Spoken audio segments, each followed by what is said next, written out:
Hey guys, welcome to the video. I got a few requests to see my setup for my stream gear, so I'm going to go through a little studio tour for you in this video. I hope it's everything you needed. If you have any questions or anything, leave it in a comment down below. I read every single one. Other than that, let's get into what I use to stream.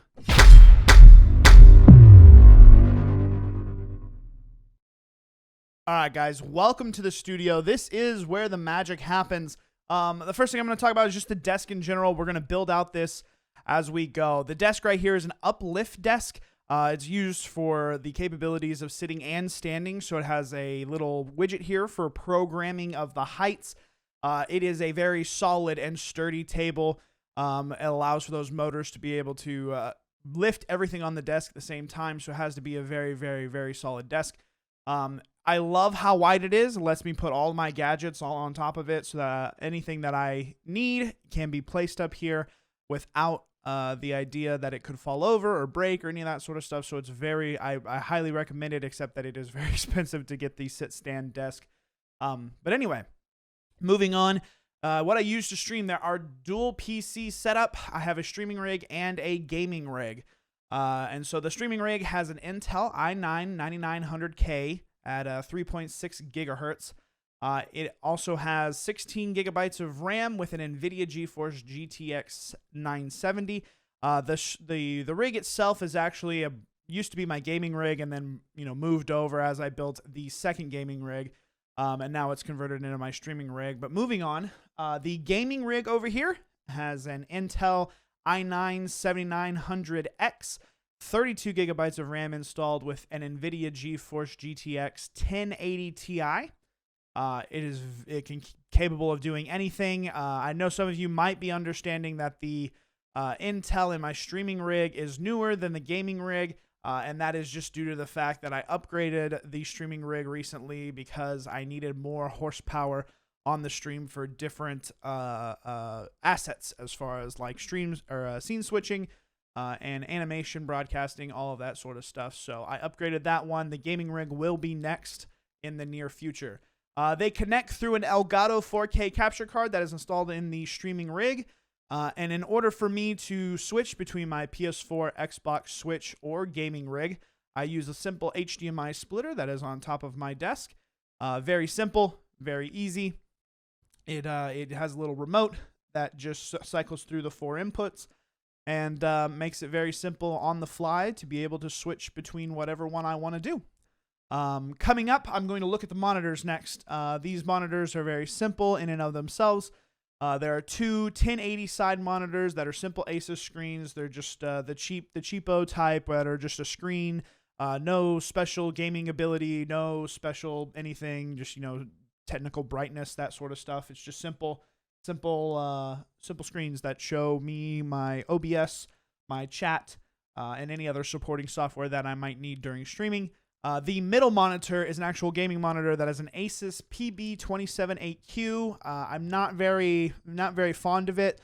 It's not recommended. It is a 4K monitor that goes up to 60 hertz. That has the G-Sync and all that sort of stuff.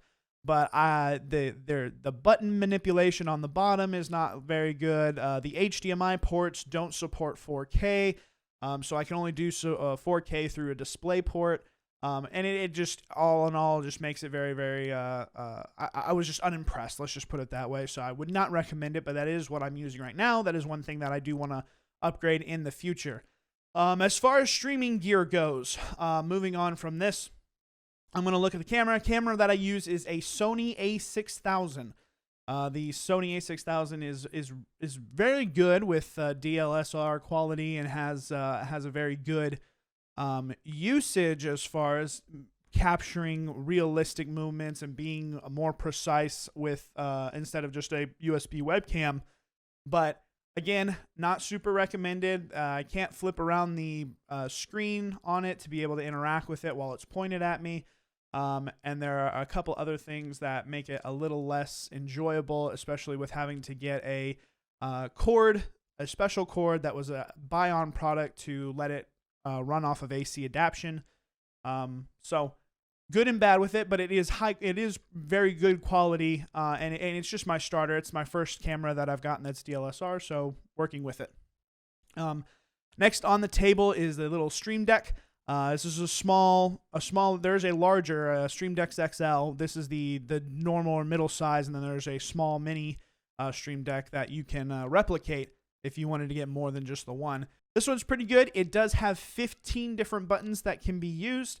It houses many different functions and allows me to have push to almost anything. As far as scene switching, playing ads on stream, you can do your own custom coding with PowerShell scripting and all sorts of different stuff. Very powerful if utilized correctly. I enjoy the heck out of this. It makes streaming very easy. Next part, I'll talk about my mouse and keyboard. Obviously 2 PCs, so I have 2 mouse and 2 keyboard. The gaming computer uses a mechanical keyboard, a Logitech G710 Plus, and the mouse that goes with that is a Logitech G500S. Both of these are fairly old, probably pushing upwards of 5 or 6 years, so they're going to be dirty. They're also going to be a little bit behind the times. There are some cool functionalities as far as sound manipulation on the board. Obviously, I don't use very many of those since it's on the gaming rig, and I use a lot of my stuff for sound manipulation on the Elgato, or the Go XLR. But anyway, there are a few side buttons on the mouse. They're not highly conducive, but it does come with a DPI flux on the pointer finger that I can on the fly switch between what DPI I have set. Both are decent and have held up for a lot of years. So while they're good, there might be something out there that's a little bit newer that has something better. Moving on to my headset. The headset that I use is a HyperX Cloud 2. I went through very many headsets, all having plastic brackets on the ears, having issues with the padding wearing out, so on and so forth. After using my headset every single day, on and off, plastic would wear out on the couplings, and I would crack many of the ear cups on how they would sit on my head. So the thing I love the most about these HyperX Cloud 2s is this metal bar, the metal band that goes across the top that connects to both of my headsets, or my both ear cups. Sturdy, well reliable, has functioned great throughout many years. I believe I'm on year 3 of it, of using it. The foam cup earrings are still soft and still good as far as, playing on it. It's light to the touch. It doesn't give you it won't strain your neck when you're using it. Highly recommended. Super great product. I love it to death. I'll probably replace it with a second one coming up here within a year or two, probably. Moving on to my mic. The mic that I use is a Shure SM7B. It is an XLR mic that is pretty expensive. It has a noise gate that is fantastic, so I don't get very many background sounds or anything of that sort of nature. And then since it's being an XLR, I actually plug it into the Go XLR. The Go XLR is an amazing device. Has a built-in de-esser, has a built-in amplifier, has these sliders, physical sliders for on-the-fly mixing, which is absolutely fantastic. There's a voice changer in the top right where it has different presets, and then you can on-the-fly switch your echo, your reverb, the pitch, and the gender all on the fly. It also has some auto-tune built into it, a robotic voice, and a megaphone. All of those can be utilized to the utmost ability. It's absolutely amazing on the voice changer. Right below that, you have a clip generator where you can actually use the generation to make different clips to sound with different things, as far as you want SpongeBob to come up and say something, or you want, any kind of quote from a movie or any kind of song. You can actually place those on the clip, on these buttons down here, and be able to use them. You can also push and hold to record, which is absolutely amazing. I'm not going to go into do too much more here, but these 2 buttons on the right here, there's a cough button that mutes your mic if you press it, and then there is a bleep button that happens if you wanted to have the bleep happen. So anyway, that's Go XLR, pretty good. Moving on, I got one more thing, lighting. The lighting for your camera is always very huge as far as video quality and understanding what happens. So within the scene that you have right here, you have 2 big box lights that are being directed with the egg carton mesh. The egg carton mesh were not actually designed for the softbox lights, but I rigged them to make sure that they perform the function that they need, trying to separate my foreground lighting with the background lighting in the back that are being produced by two shadow lighting boxes. I don't know how you would really say them. They're relatively cheap little boxes that are used for outdoor lighting as far as throwing up projection of color onto the wall. Both of them have these little remotes that allow you to change all the different colors and change how they work as far as strobe effect or blinking effect or any of the like. But yes, that is the lighting inside of my setup. Anyway, chat, this has been a pretty quick video, pretty quick rundown. If you have any questions, absolutely believe that you should just leave a comment down below. If you want to have an in-depth conversation on any one of the products, I will be more than happy to try to help you out or help you understand anything. I do have, other than that, you can see the knickknacks on the table that are behind me right now. I love the Cowboys and that sort of stuff. So a lot of that stuff back there is Cowboys, like Cowboys footballs, Cowboy hat, and, you know, all that sort of stuff. Anyway, these two little cars I've had since I was a kid. I just threw them out there because, you know, pretty cool. Anyway, guys, that is the video. If you want to get any of this equipment or anything, there's a link down in every single one of my videos that is content creation gear, and it gives a kit.co link. That is my link that goes to the products and the stream bundles that I have set up. It will fully give you all the listing of any of the stuff that I use, so you know exactly which products I bought on Amazon, and then you can use those links to actually purchase them if you want to.